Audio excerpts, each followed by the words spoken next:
Hello, and welcome back to the podcast where you are invited for lighthearted conversations about things that matter as you seek to live your most meaningful, beautiful, and joyful life. I'm your host, Dr. Edie Wadsworth, and I hope you enjoy your stay here at the House of Joy. Dear ones, welcome back to the podcast. We're so happy you're here today. Hi, welcome back. Hello. So good to see you. You're looking lovely today. Thank you. I'm actually extra greasy right now, so. We did go to the gym this morning, so. Yeah. We have an extra special episode for you today. We are going to tackle something that feels a little vulnerable. We're going to both be sharing some personal stories, but we're going to be talking about anxiety, what your anxiety is trying to tell you. We're both going to be sharing our own stories with it, and the best self-medication out there. So I can't wait. It's going to be fun. It's going to be a good one. This one is definitely, it's very vulnerable. Yeah, kind of a deep one, but we are excited to dive in, and hopefully sharing our personal stories will help you if this is something that you struggle with. Also, Em's going to start us off. I know. Speaking of personal stories, story. In the car we were discussing this topic, and we do this before episodes. We'll just like dive into all of the thoughts that we're having. And I don't know why this topic reminded me of a time when I was little. We'll kind of talk about it later, but talking about our little kids' selves. Yeah. The little version of us. Past us. And I was thinking, like, what could I confess today? And I'm going to confess an old story from when I was, I don't know, like 7 or 8. Yep. And I remember I confessed this story a couple years ago for the first time ever, and everyone was like, oh my gosh, I can't believe you've never admitted to that. So we used to live in an old neighborhood, and this was when I have 2 older siblings, Taylor and Katie, who were in high school when we lived at our old house. Yeah. Or like around high school. I think they were in high school. It's hard for me to like actually conceptualize time at that point because I was 7. But I remember, and I don't know why I did this, and I don't know like where it was stemming from, but Taylor, I guess it was just attention. I don't really know, but Taylor had this computer, and it was like at the time when computers were like, I feel like it was such a bigger deal to have a computer. And I, like, seriously don't know why. He had a room upstairs that was, like, kind of like an attic turned into a room. Or, like, it had the ceilings that were... Yes. Like my, bonus child room. Brain. These are the things I'm remembering. But I remember one day I took his computer and I hid it in a closet. For fun. Just for fun. It's like the things you do as a child. I don't know. And I hid it like under, I just have such a vivid memory of this. Like I literally took the time to hide it under this blanket, and everyone was like, everyone, like it's a big deal. It was like his computer, he had schoolwork or whatever. And I just was, like, conniving in the corner. Like, I knew where the computer was. Everyone was looking for it. And I remember one day, I was like, I'm going to find it. And then everyone is going to love me that I found it. And everyone's going to be like, oh, my gosh, Emmy, like, how'd you find the computer? And I did it. And I never told a single soul for, like, almost my whole life that I was the one who hid the computer. Like, have you told Taylor yet? Is he going to find out? Yes, I remember. On this podcast? No, I think I did tell him. I think I did, like, finally, it dawned on me that had happened, and I could not believe that, like, what was going through my brain that I, like, did such a rude thing. But I never... I bet you feel better, though. Oh, I felt so much better after I, like, confessed it so much longer after, but... This is going to be a good lead-in to our episode today, too. I know. Because we're going to go back to those like, childhood recesses. Yes. So if you have done something that you know is wrong, you can confess it. Yep. Just go ahead and say it.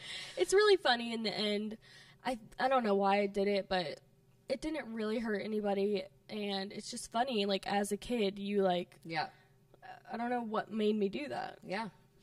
Well, it's interesting because when we first conceived talking about this subject, the reason you brought it up is because when you were going through your really rough time, which we talked about, I think, on the journaling episode. We've talked about it a couple times. When you were going through your really rough time, you had a lot of anxiety. And since you have stopped using substances to make yourself feel better, just overall, you have a lot less anxiety and you're feeling a lot better. And we were kind of talking about how especially your generation is struggling with anxiety. It's something very common to read about. Like, so many of my clients ask, like, I need help with my kids. They're really struggling with anxiety. And then I think COVID made it a lot worse. And when we were talking about it last night, I do think it's a little bit tempting for my generation to kind of be dismissive of that and go, just get it together, just figure it out. Anxiety isn't real. It's I've heard that a lot from that generation. Yeah. Well, I will say, like, with social media and just like the awareness that everyone has, just the term anxiety is definitely, like, I think overused. Yes. And I don't think I would have ever like coined myself as having anxiety until I heard that term. Like, I would have never called it that. Yeah. And it's almost like, it's not embarrassing to admit that, but like, I think I did have it. Yeah. I just would have never been aware that that's what it was. And I feel like it does kind of like weaponize the term when you like put so much meaning on it. Like, I didn't want to ever admit that I felt that way. Yeah. But I feel like actual anxiety is like very normal. Yes. And as we were talking about it, it made me sort of like, it brought up a lot for me in my, like, the last 10 years of my own journey, where I also would have never said I had anxiety because in my generation, we didn't have all the social media and people weren't talking about it. But after I wrote my book and healed a lot from my past, what I realized is, oh my gosh, I have had it, but my way of having it was to internalize it. And so it affected my sleep, and I would clench at night and grind my teeth. And I remember going to the dentist and he's like, are you under a lot of stress? And of course I was like, no, I'm fine. No, I'm great. I'm great. And he said, wow, your teeth are really wearing in your jaw, you know, like, I think you're having more stress than you think or whatever. And that was kind of right before a lot of this broke open for me. And I realized, like, oh, I really never processed much of my whole life. You know what's so funny is, like, when I sit and process what mine stemmed from, because mine was a little different. My form of anxiety was more social anxiety. Yeah. But it's and so kind of funny. Overthinking, social anxiety, whatever. But when I think back to when I was, like, in a lot of denial of that, I told myself all the time, like, you're so outgoing, you're so extroverted. Yes. Almost to, like, yes. Even though deep down I felt so anxious in situations where there was, like, a lot of people I was overthinking so much. So it's funny that, like, you almost tell yourself, like... Yeah. And so we're going to dive in today because I've learned a lot in the past 10 years, and I've had some good therapists and coaches and mentors that have really helped me process what went on in my early life so that I could get to a really whole, healthy place. And I just have a heart for people who don't yet know all the stuff that I've learned kind of the hard way over many, many years. But I have always believed that anxiety was kind of at the root of it, avoiding emotion, resisting emotion. So we just keep resisting and avoiding emotion, often from needs that have gone unmet. And because that feels painful or those emotions feel painful, you know, we resist them. And in my case, it likely stemmed from childhood trauma. I don't think it always has to stem from that. But I do think that there are often, like, very emotional events that happen in our early life that we feel, where we feel unsafe. And we learn these sometimes coping mechanisms to try to create safety for ourselves so we don't have to feel this sort of, you know, your body, when it feels unsafe, goes into this, like, fight or flight, and you're secreting all these catecholamines and cortisol to kind of, like, it's like an old adaptive mechanism to get your body ready to actually flee from something scary. Except in our modern day, it's like, oh, I got an email from somebody and now my body feels this way, or I got in an argument with my husband and now I feel this sort of fight or flight. And I didn't recognize early on that my form of dealing with that was to overachieve. So from whatever event in my childhood, there were lots to pick from. I learned that, okay, this place where I am is not safe. Mm-hmm. So in order to create safety for myself, I'm going to overachieve. I'm going to be so good that they can't ignore me. I'm going to, and it set me down this path in my life where I literally burned out my adrenal glands trying to prove to myself that I was okay and safe and worthy, and this sort of overachieving monster that seems like a good thing at first. I mean, I made great grades. I was always, voted the thing at school, and, always doing well in college, and then got into medical school. Like it worked for a while, and it works. Whatever your coping mechanism works until it doesn't work. Yeah. And for me, when mine stopped working, I went through a health crash and realized, like, I can't sustain this level. Like, I can't outrun this monster. Yeah. And so I had to seek some help, and I got some amazing help. This was around the time that I was writing my book. So writing my book itself was super helpful because it gave me this chance to actually confront the demons, to walk through the thing that I had been avoiding for years. So that was super helpful. But there was this one, and I told you girls about it this morning, and it kind of brought up all this stuff for all of us. But there was this one moment when I was having Splankna therapy, which is a kind of therapy where it's not talk therapy. The therapist is basically asking your body to answer the questions. Yeah, it's so interesting. It's very interesting because what I learned from reading the book called The Body Keeps Score is that your mind-body stores this trauma, kind of like in your subconscious mind. It always remembers. It remembers. Your body doesn't lie. That's why we do lie detector tests, right? Yeah. So it's kind of like that. This therapy is kind of like a lie detector test. That's what I was thinking of when I heard you talking about it. It sounds like a lie detector test. Yeah, so the therapist is asking you a question, but she's asking your body mostly the question. And she said to me, "Are you angry with your father?" And I said, "No, because anger was not allowed when I was young." What I learned is when people get angry, they get hurt. Windows get broken out. People go to jail. Bad things happen. So I just never allowed myself to be angry. And instead, I put on a good face. I achieved. And that's how I created this little false cocoon of safety for myself. And when she said to me, "Are you angry?" Of course, I'm like, no, because that's not allowed. But what happened is my body said yes.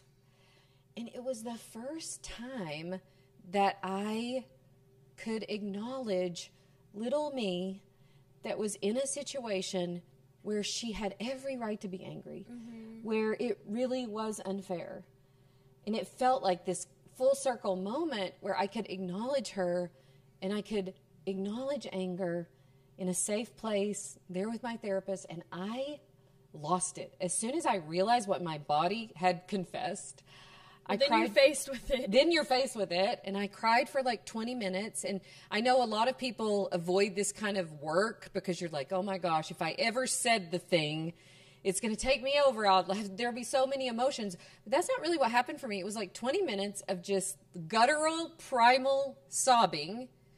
And I walked out of her office that day and have never felt the same since. It was like 1,000 pounds off my shoulder just from one simple confession and one simple acknowledgement of my younger self and how she had struggled. And it was like the beginning of me for really healing and the beginning of being able to bring my whole self, my whole story to the table. And I share that example because it's going to be different for everybody. But I think a lot of times what happens with anxiety, and I would have never called mine that, but if I had had a name for it, what happens with us often is we can't handle the emotions that come with it. And so we go up in our heads. Yes. We overthink. And so what I would do is I would spend my nights I wouldn't be able to sleep good. I would just overthink. Like my whole 20s in medical school, I just never slept. Let me learn something else. Let me keep driving. Let me keep pushing. And my mind can still want to do that. And it has required me to really find ways to get into my body and out of my head. And we're going to talk about that kind of at the end. But for all of us, we probably have some form of doing this. So whether it's, you know, you have to be a perfectionist, everything you do has to be perfect, or you're like me, everything has to be this overachieving, or you're trying to seek love from, you know, some place where it can't be found. Yeah. You know, whatever the mechanism is, I think it's super helpful if we can just have a moment of honesty with ourselves and go, what is the message this anxiety is trying to tell me? Yeah.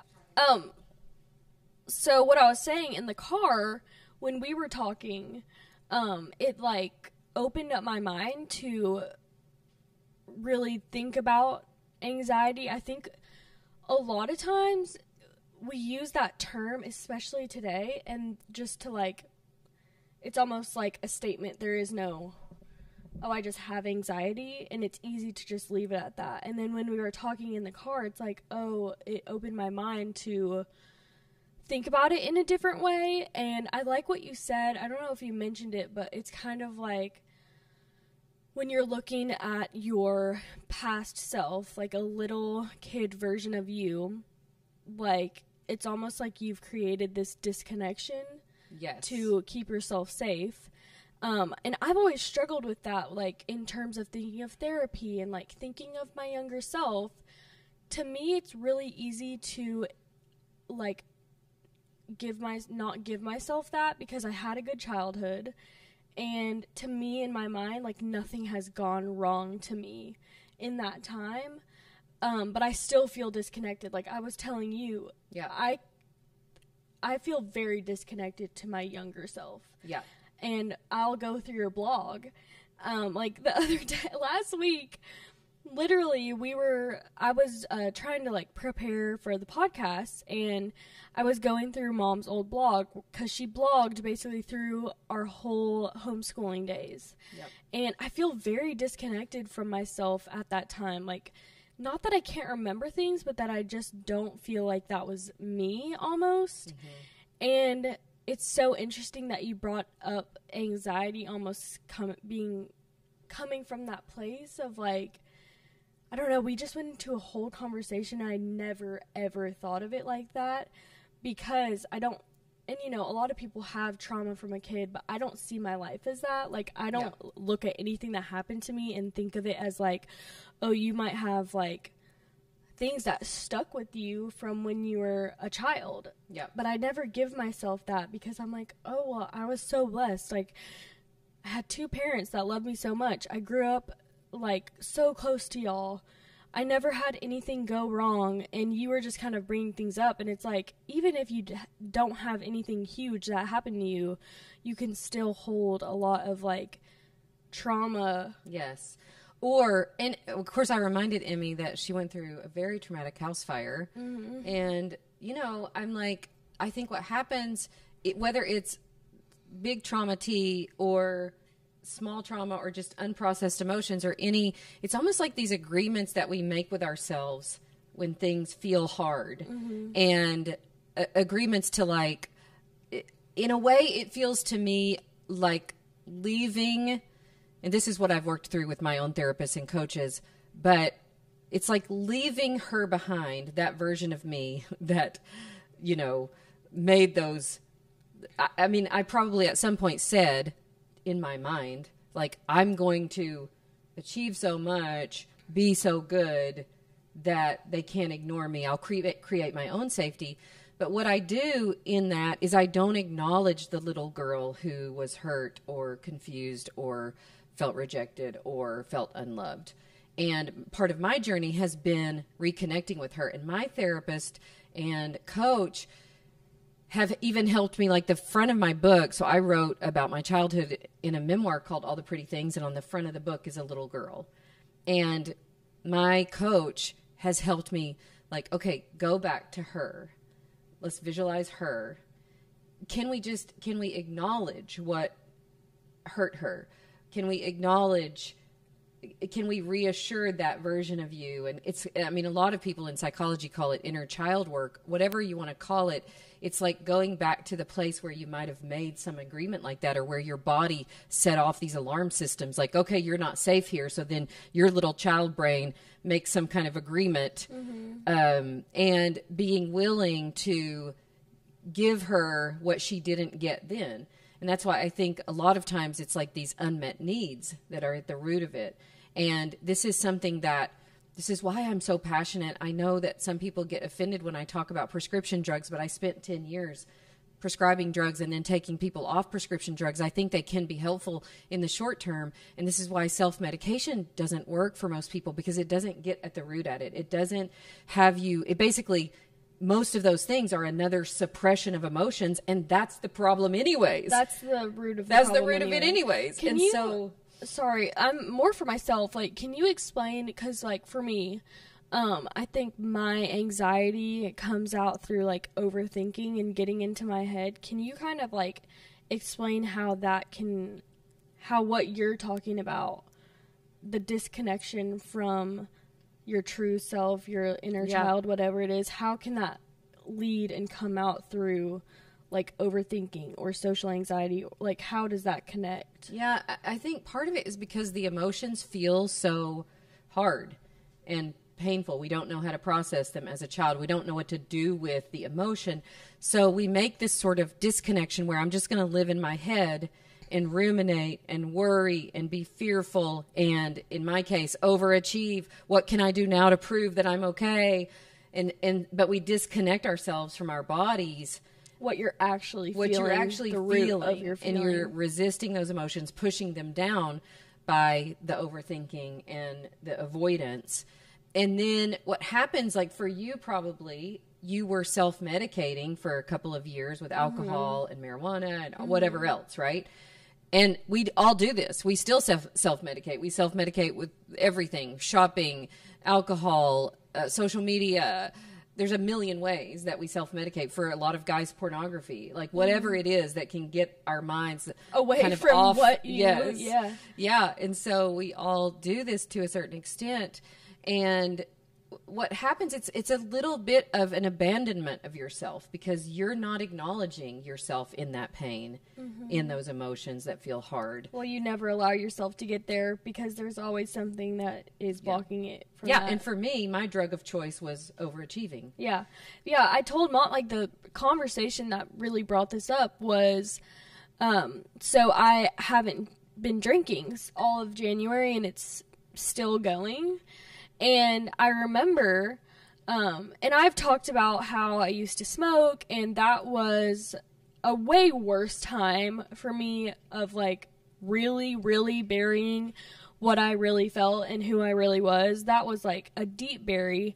And then I just got to the point where I was doing a lot better, but I was still drinking, and I just felt, it's not like super bad. I didn't feel that bad. I was doing a lot better than I had in the past, but then I took this month of not drinking, and I literally was telling Mom, I was like, I literally feel, I feel so different inside. I feel so much lighter. I feel like my thoughts are not spiraling. I don't overthink as much. And I do think, because even on a small amount, I was using alcohol now to like just help numb in a small way, even though like I really wasn't even drinking much at all. And it's funny because we went to New York, and this was just like a small little thing, but I thought it was so interesting when I told y'all. I was like, I don't think haven't been drinking, and I don't think I'm gonna drink on the trip. And not that y'all were like mean or rude or anything, but I think it was like, oh, and then they're like, oh, like kind of taken aback, like, oh, or do you have, almost like it's associated if you stop drinking that like you must have had a problem with it. Yeah. And I've never had a problem with it. I just decided to stop, and it made me think about it, because even that night I was like, well, I don't have a problem with drinking, so why don't I just get a drink? And so I decided to get a drink at the Wicked show, and I took one sip, and I was like, I didn't want to drink this. I didn't even want it. But I felt like the social pressure, not even from y'all, really, because you don't even really drink, and Katie doesn't even really drink, but it took everyone so back that it just made me think about it after the trip. I was like, alcohol is so much more widely accepted than other things, and it's just interesting that it is, because it can just be just as dangerous as, like, anything else. Yeah. And I found that I haven't done it in so long, and I've literally felt like my anxiety, I haven't felt it, like, barely at all. Yeah. Which is just, I mean, it's a small example, and not everyone has to, I'm not saying, like, you have to quit everything in your life or quit drinking at all. I'm not saying I won't ever drink again, but I really don't feel like I ever need to. Yeah, and I think you're right. Like, so often it's subtle, but even people who don't have trouble really with alcohol, it is such a, it is a way that we can at least mildly numb these emotions that feel hard, or in social situations where... Well, I think it opened my eyes, like, oh, I was using that even to a very small amount to suppress or, like, numb other thoughts. Because, like, well, if I'm not drinking with all my friends and I'm thinking about the things then I'm overthinking yes, then I'm overthinking.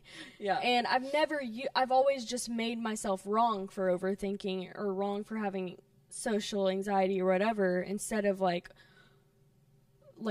going into that and asking myself why, and like feeling those emotions, instead of just like, okay, well, I'll have a drink. Yeah. If that makes sense. Like, I just never would have said I had a problem, and I didn't. Yeah. But it still is somehow masking something else I'm not feeling that again. I'm not willing to feel. Yes. Yeah, and there's a great neuroscientist who studies this. His name is called Russell Kennedy, and on Instagram he's the Anxiety MD. Y'all should follow his Instagram.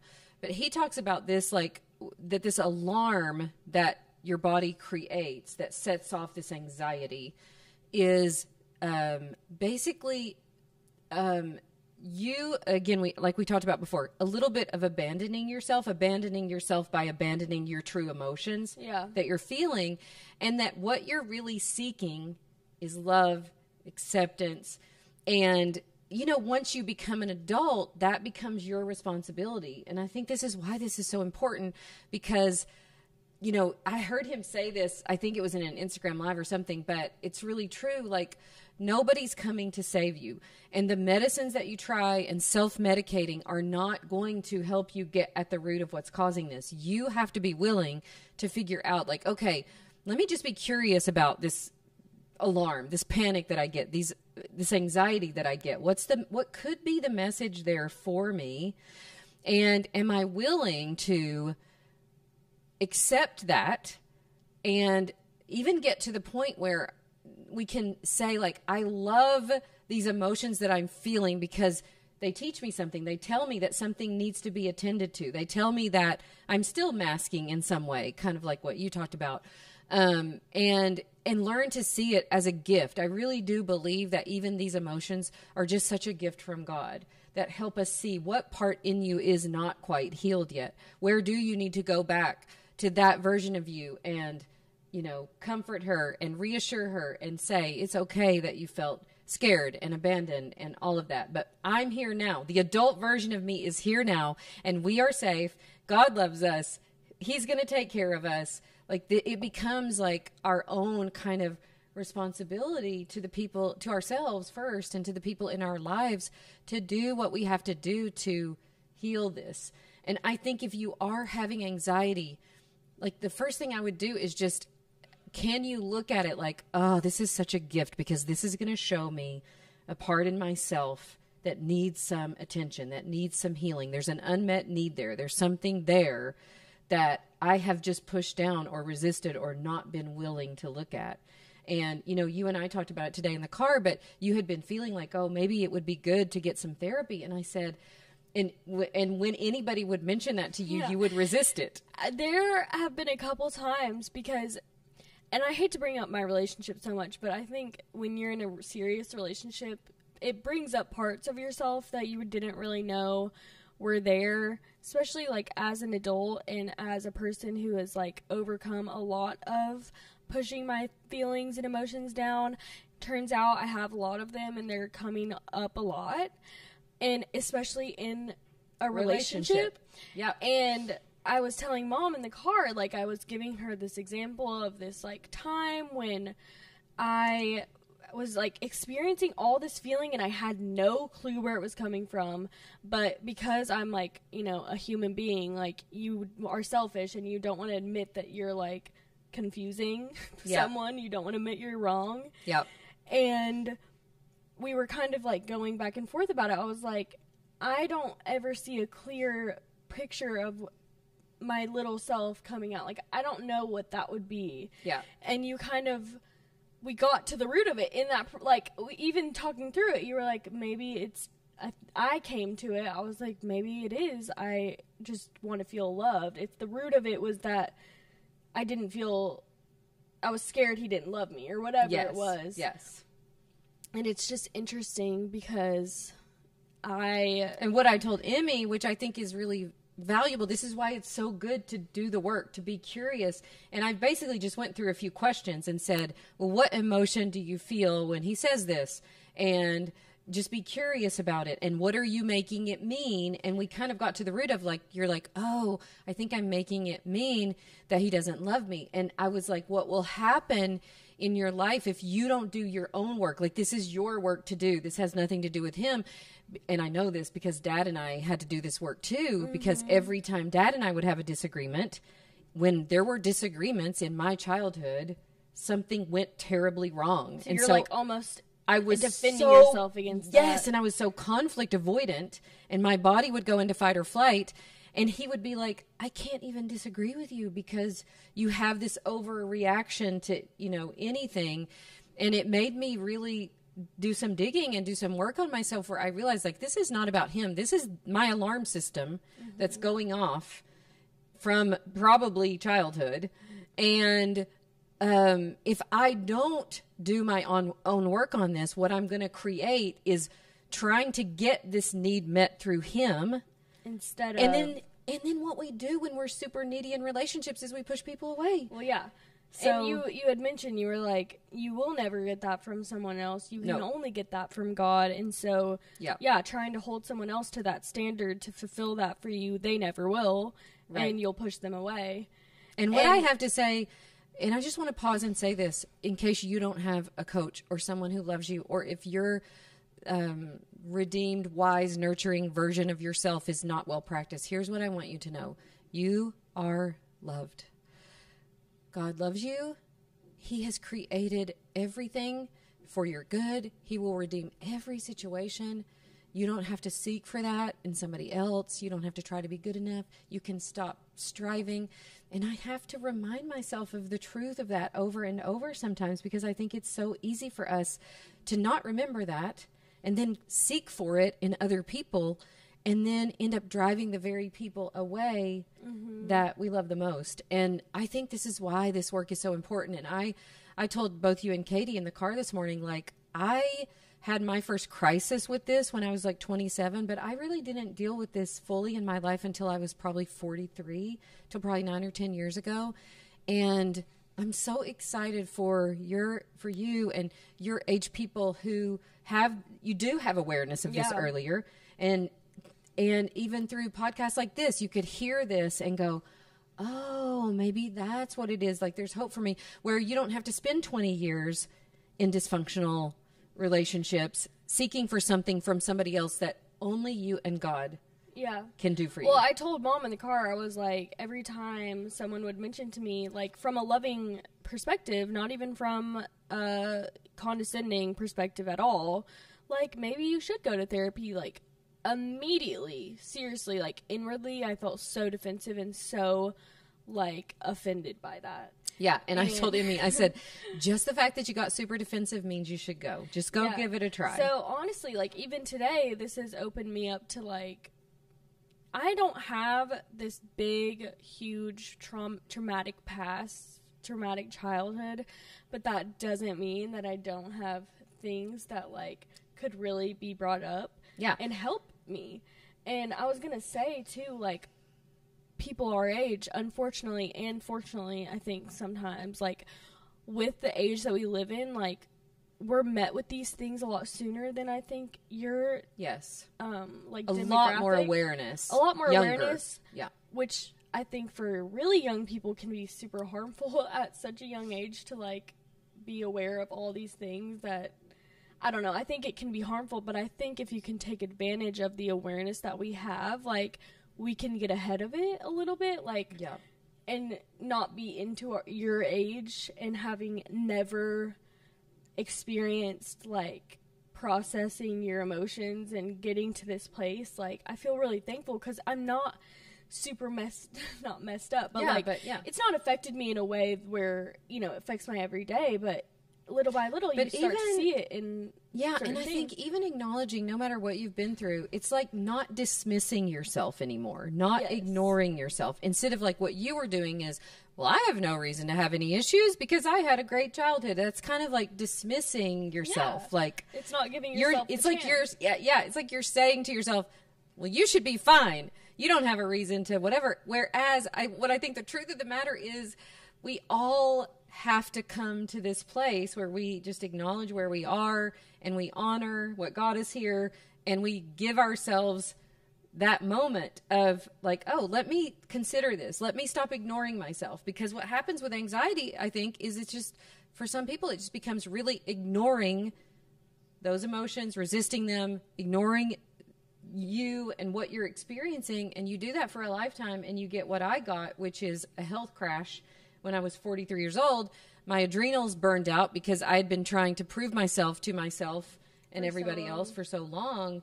And then having to unlearn that and create healthier patterns of being is not easy. It's way better to do it at your age. Yeah, well, I think back to, like, just the social anxiety aspect, because just even today, like, talking through it, I think it's dawned on me a lot, like, where that's, or what emotion that's stemming from that I'm trying to avoid, which is just, like, it is wanting for people to, like, love you and finding that in other people's actions. So you feel like when you're in a social setting, that puts the pressure on so much because you're wanting other people to make you feel validated. And yes.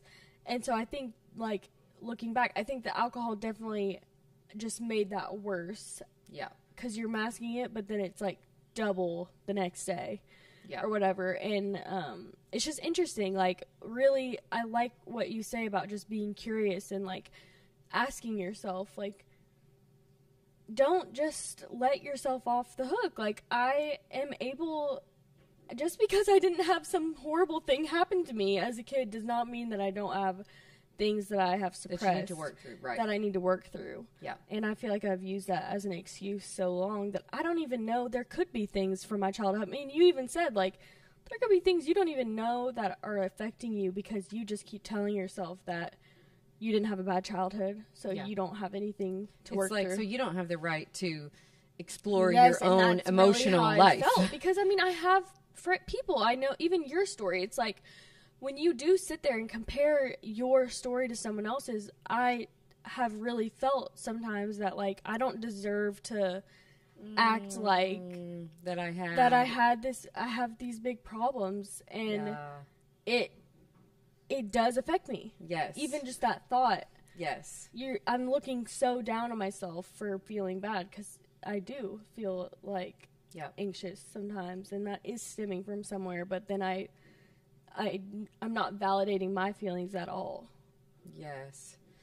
Yeah, I think this is going to be so helpful. I actually recorded, I think it was, you can maybe tell us, Katie, episode 171. I did a whole podcast, or maybe 169, on avoiding emotions. So if that is something that you do, which is so many of us, a lot of us, that episode would be worth listening to. And in combination with this one, I think so many people are going to find so much freedom and just give themselves the opportunity to explore, like, okay, what are some, like, when I notice anxiety come up, really being curious about it, really dropping into your body instead of what we often do, which is disconnect from our bodies, don't allow the emotion, go up in our heads, spin around in negative thought cycles. Or this is the other thing that we talked about today, is that, like, for somebody like Tom, you know, he's been through a lot of trauma and he doesn't internalize it, and he doesn't maybe go to the overthinking, but his comes out as anger. So I have learned over the years in parenting him that when he shows anger, that's the little version of him trying to get help. He's trying to take care of himself. He's fighting for himself. You know, he's fighting for his healing. And instead of looking at it like, oh, he's fighting me, you know, he's fighting for his healing. And how can I create a scenario for him where I see you, I validate what you went through, I love you, you're safe here, because he is little, so I can still help him, you know, create that for himself. I think ultimately, though, especially as we become adults, this is something that we are going to have to do for ourselves. So if you're in the, you know, if you're like most of us and you've got your form of self-medication, you're trying substances, even prescription drugs can be a way of avoiding, although they can help in the short term sometimes, or whatever your way of doing it is, I would have a lot of compassion for yourself. Like, of course, it's easy for me to want to run to that because that feels better than confronting what's really going on with me. And that can be a great first step to you opening up this curiosity and compassion for yourself. And it's worth it. You have a lifetime of relationships that this will affect, your own health it will affect. Like, it's so worth doing. Yeah. I mean, already it just gets my gears going because it's like, wow, I really have avoided a lot of these things because it is easier, and it's easier to have the excuse of, like, you didn't really go through that much, so yeah, you don't have that much to unpack or process or experience emotion, you know. But this is a good teacher that, and that's the way I would start to look at it when you have these, you know, this alarm of anxiety in your body, to look at it as, this is my friend. This is my teacher. I'm willing to learn this lesson. I had talked about in our emotion series that every emotion you're unwilling to feel is a lesson you're unwilling to learn. There's so much wisdom in our emotions. And I know, you know, especially maybe as believers, we dismiss emotions. We say, oh, they don't matter. They matter so much because it's the way we experience our own lives. It's how we create connection. It's how we fuel so much of what we do in our lives. It really is important, and it's worth dealing with and learning how to allow and process what's going on in our lives, because otherwise it's just a form of ignoring ourselves. And your body will store that, and it won't let you ignore it forever. It'll come out sideways. It'll come out as passive aggressiveness. It'll come out as anger. It'll come out in your body as disease or, you know, whatever. That's how it came out for me, because my way of dealing with it was to internalize it. My body's paying the price for it. And now I've spent years trying to heal that because it's like I just punished myself, you know? And yeah, so definitely work worth doing, which is a good transition point. We wanted to talk about like some natural ways that you can begin to do this work, that you can begin to allow this anxiety and the other emotions you're resisting and really, you know, deal with it in such a good way. And a couple of things that we've already talked about just between us, but that we should bring up, I think, is our phones. And our phones are such a source of anxiety for us. I don't think we realize how much that constant access to information, that checking all the time, that measuring our worth by likes or like, I think it's affecting us more than we think. Oh yeah. I was telling Mom, we were all talking last night and we like looked at our screen time, which, you know, everyone does it and it's not always a bad thing. Like, you know, we listen to podcasts, there's a lot of good things to do on your phone. But when I think about the reality of what I'm doing on my phone, it's mostly avoidance. It's mostly like you talk about like buffering, which is like a whole nother. Yeah. But like it is an avoidance of what you're really feeling. And I was just like very taken aback by like the reality of how long you'll spend on your phone, or like it shows you how many times you've picked it up. So it's like, I might have only been on my phone for, which this is a long time, but like 5 hours was my like average daily. Yeah. But like I picked my phone up like 200 times. Yeah. And that's obvious, like a nervous like tick of like, I don't know what to do with myself. I'm feeling these feelings, so I'm just going to pick up my phone. And I know that I use, like, especially TikTok, it's, like, such a quick, like, it's almost like your attention span. It's perfect because it just keeps you so locked in because it's so fast. And I don't know. I think, like, we all kind of decided that we're going to try to challenge ourselves to at least get off of it and or be aware. At least be aware of it. Yeah. Yeah, and, you know, I don't know who said this first, but you can't change what you won't acknowledge. So even being aware that constant, like, checking and that we all do. What are like, you what avoiding? Are you avoiding? Yeah. What are you avoiding? And what are you thinking when you pick it up? What in you are you avoiding? You're avoiding yourself, your own emotional life, your own, you know, like, how am I avoiding myself? It is, and we talk about, I mean, it's a very big, widely discussed topic of just, like, the information that we have and just, like, the access to everyone we have. To me, I think, yes, that can be super dangerous. For me, it's more, I don't really even, it's more the avoidance of myself. The comparison, yes, like, I'll buy something new. Yeah, it's, like, not healthy in a couple ways. Like, you'll look at someone and think, oh, I wish I looked like that. For me, it's less that. Okay. And it's more, I'm not even caring what I see. I just want to be distracted. Just want to be distracted. Yes. Yeah. So I think for me, just the awareness of like, okay, why am I picking it up right then when I knew I had to do something else? Why am I, So I think just being aware. And even doing that though, because I think a lot of times when we're wanting to create a new habit or we become aware of something, we can also be very judgmental of ourselves. So being gentle with yourself, like instead of like, oh, there you go again, you stupid, like being gentle, like, oh, I see how you've created this habit. Which is completely normal. I totally get it. But what do I, like if you started out your day and said, okay, here's what I want my day to be about. I want to spend 7 hours on my phone watching random things that give me anxiety. I want to pick up my phone 400 times during the day. Like nobody starts their day you would never want saying that's what I want. And honestly, knowing that's how you spent your day also gives you anxiety. Like, yes. I know the feeling of knowing that you just wasted 30 minutes when you could have been doing something else. Yeah. Like, it's not to beat yourself up, but it does give you anxiety. It does make you overthink. It does create these feelings of, like, discomfort in yourself. It's like this self-perpetuating cycle. Yes. So I think that is one, especially for, I mean, I think it's true for my generation too, but I would say even more so for your generation. The second thing that I think is really powerful is to get into your body and out of your head. So what causes this in the beginning is you're trying to disconnect from your body.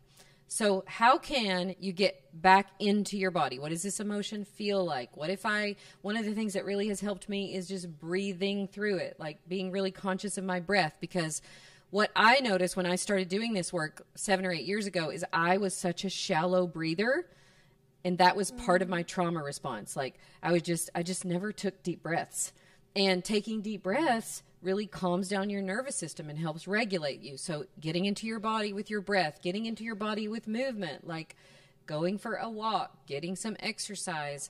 And I think in any way that you can reintegrate yourself and not just become like an overthinking, living your life from the neck up. Yes. Is walking has really, I think, because paired with not drinking, I think when you get stuck in a cycle of also sitting or just being stagnant, that also creates anxiety for me, because I wish I was doing something else.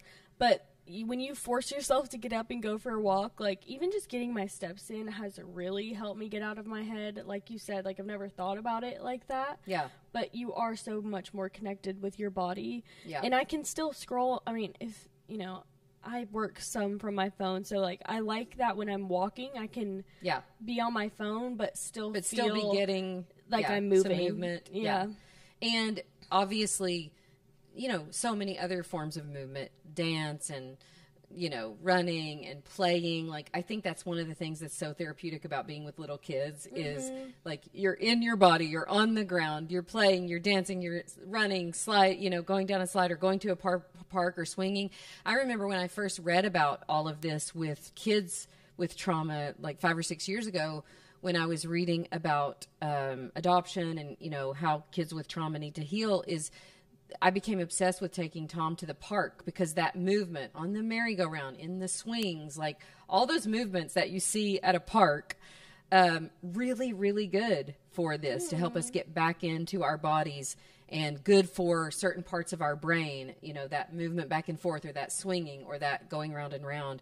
So yeah, in all those ways. I mean, you guys were just on my vibration plate. Oh that's my gosh. really good for We're obsessed lymphatic with the drainage. They're like, plate. oh, we need this. I know. It was so nice. And it does make you feel like afterward, weirdly, like, I don't know how to explain it, but it does make you feel like very in your body. Like you can feel everything. You feel like everything is like alive in your body. Yeah. It's very interesting. And one of the things, and I was thinking about this because, again, a lot of times we're self-medicating for this, and some of us use work or overachieving, and some of us use alcohol or smoking or whatever your thing is that you use for it. But honestly, for me, I think one of the best self-medications out there has just been befriending this, not getting mad at myself for it, but understanding like, oh, this has been for me, a lifetime habit and pattern. And I want to be patient and compassionate with myself as I continue to work on it and heal it, and befriending the compassion or the anxiety even as a friendly reminder that there's still work to do and that I want to be committed to doing it. And understanding that no matter what other coping mechanism you might use for it, only you can really go back and address the things that are at the root of it. You have to get through it by going through it. And it feels like it might kill you, but it won't. It will heal you. Right. And so it's kind of like being willing to, be like, it feels like a demon, face your demons. But I think then you realize like, oh, it's not even really a demon. It's more like reconnecting with the version of yourself that you left behind when something happened that it felt unsafe. I think that's the part of anxiety and the way that people define it and talk about it in like our culture is it does demonize it. Like it's this thing that you have that you can't, like, you're so weighed down by it, you're stuck with. No, you're not. But it's not. And like thinking that way, even if it's like medically and it is different for everybody, like I do think that people have it in such different ways, but there are ways to look at it that don't give it the power. You can certainly make it a lot better for yourself by doing a lot of these things. And, I think it can be super helpful. One of the things that's really helped me is journaling. I think that's why I've always been a writer and a journaler. So that really helps. Coaching, therapy, anything that helps you be honest with yourself and reconnect to yourself, to God, to the people in your life, instead of this weird, like, disconnection. I'm just like an overthinking, talking head that overthinks everything and lives in fear and lives in worry. And I think a lot of times anxiety is sort of this obsession with the past or the present. Some people say anxiety is like your obsession with the present and depression is your obsession with the past. And how can we learn to live in the beautiful present moment and be present in our bodies and present in our minds and reconnect that sort of mind-body connection that a lot of times is broken because of things that happened in our past that feel too painful to deal with. Wow. Very enlightening. I feel like when the way that you have explained it, I would have never associated anxiety with emotion. Oh, interesting. I think I would have just it was more like it was just the name anxiety. I don't know how to explain it, but I just never thought of it like being connected to something that I can control. Yeah.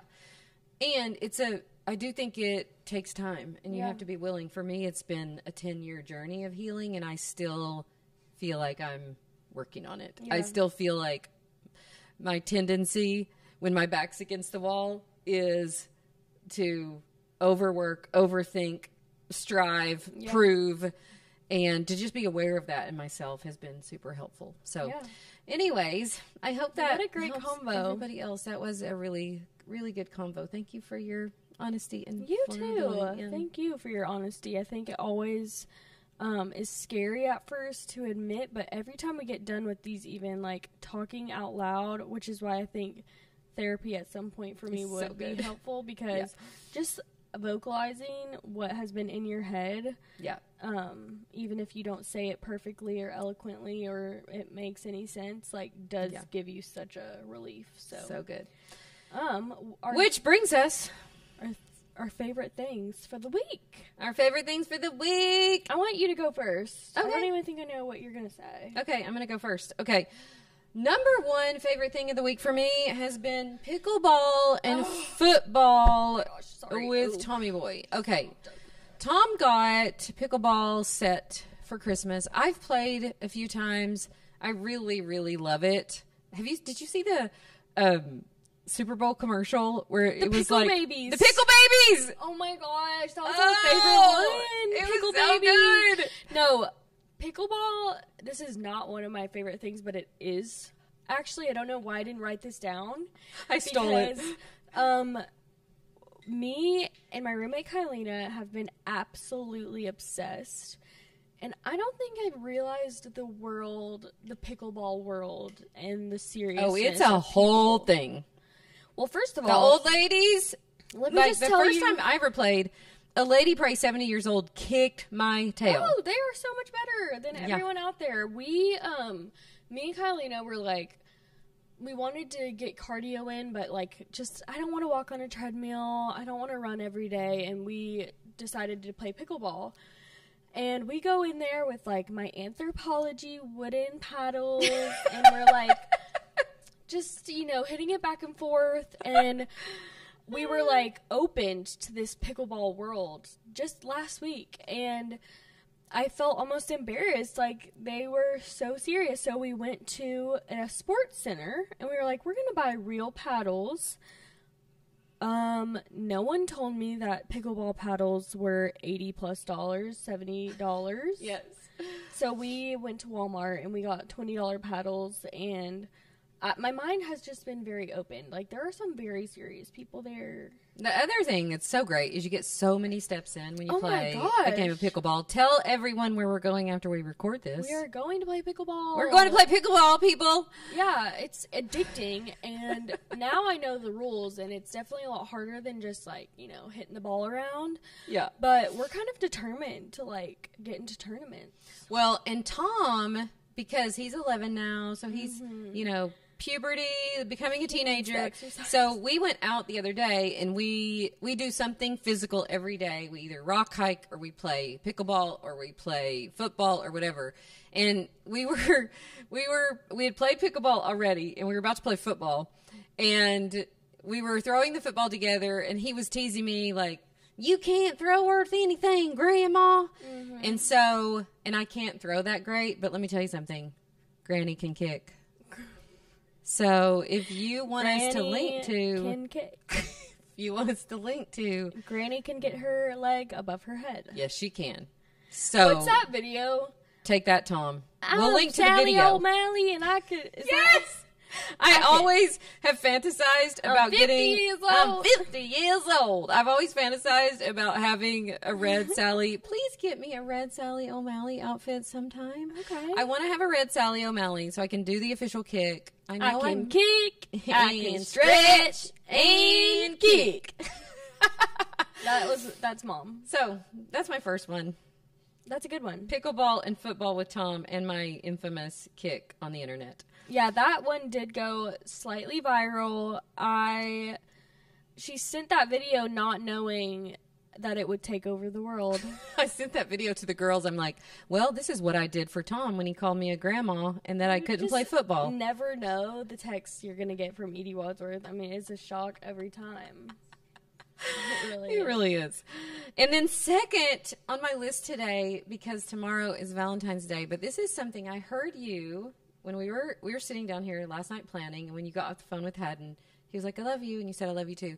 And it seems so natural for me. I say it all the time to people in my life. I say it like literally every time I see Eli, the first thing I say is, I love you so much. Grammy loves you so much.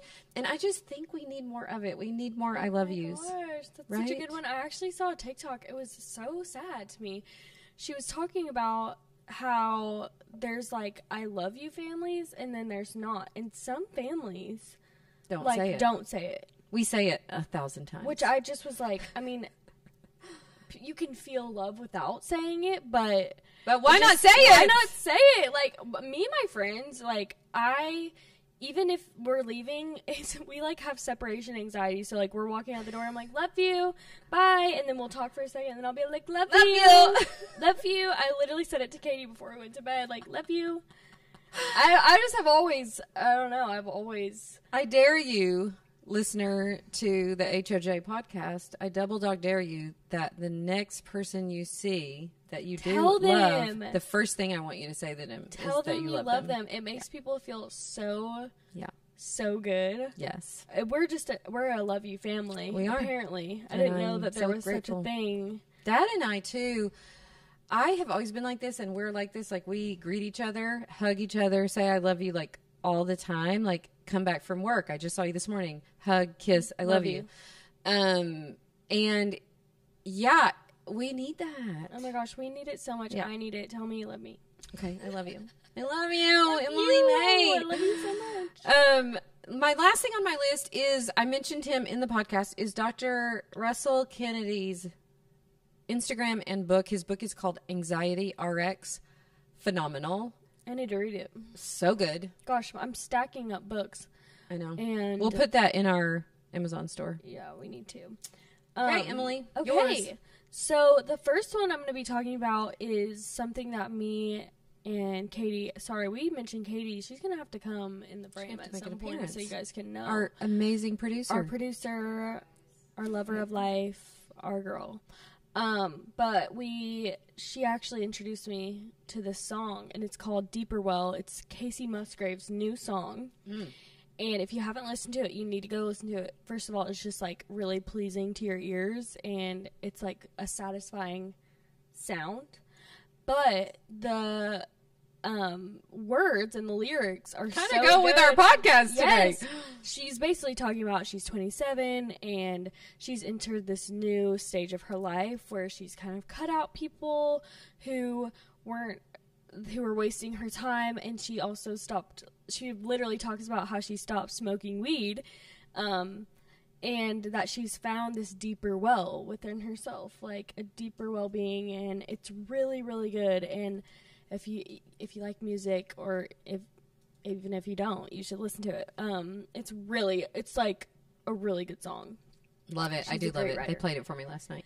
Yes. Another thing that I am obsessed with this week is agave sweetener.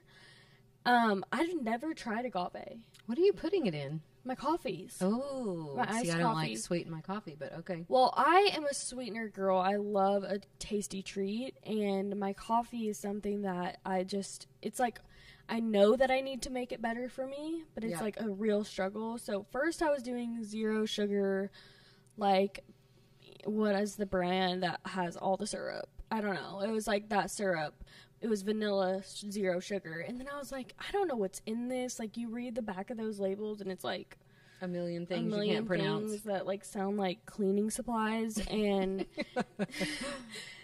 so I was like, okay, I'm gonna do maple syrup. So I was doing maple syrup for a while, but that's like, it has a distinct flavor. Yeah, it's like not as good in your coffee. And so then we were making mocktails because we're on our no alcohol journey.